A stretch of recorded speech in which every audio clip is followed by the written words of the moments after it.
I agree. I'll give you two examples. I met with Nathan Sharansky. Sharansky said when people advocated for him, his life got better. The commandant of the camp, Colonel Osten, said, why are all these letters coming in? I better be careful. This guy better get enough food. I better be careful. Sharansky said it invigorated him. He knew people were, and if you listen to Reagan, in Perm Camp 35, when Reagan gave, remember the Evil Empire speech? They were tapping on the wall in Perm 35, telling everybody that Reagan had spoken out. And secretaries of state in both administrations used to go to Moscow. Secretary Schultz would go to Moscow. They would meet with the dissidents. And if the dissident was in jail, they would sometimes go to their house, go up into the apartment and meet with them. So not to speak out. Now, I don't know Mr. Tillerson, and I'm sure he's going to do a good job. I hope he does. He has impressive background. That's the beginning.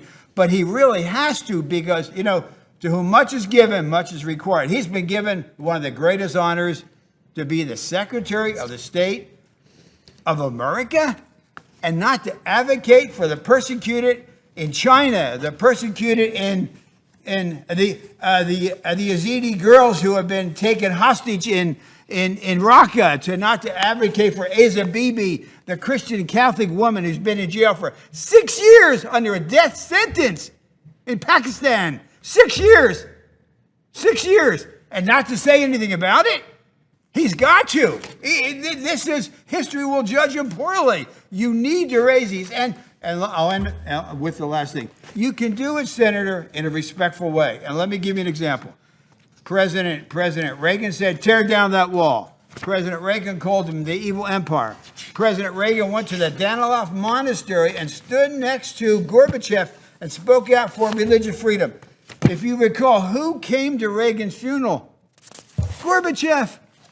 Gorbachev respected Reagan for he respected him for speaking out. He did it respectfully. He didn't do anything. But I think the model is Ronald Reagan speaking out at all times. But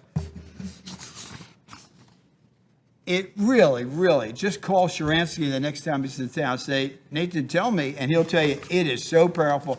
And so every person, and lastly, I think when congressional delegations should go, in the old days, they would always call down Republican, and Tom Lantos never left the country without having a list of dissidents who were in prison in that country. And the first thing that former Congressman Lantos would do is he'd give them the list. Mm-hmm. I mean, it was non-negotiable, and they would get it out of the way. But it made a difference. So it makes a big difference.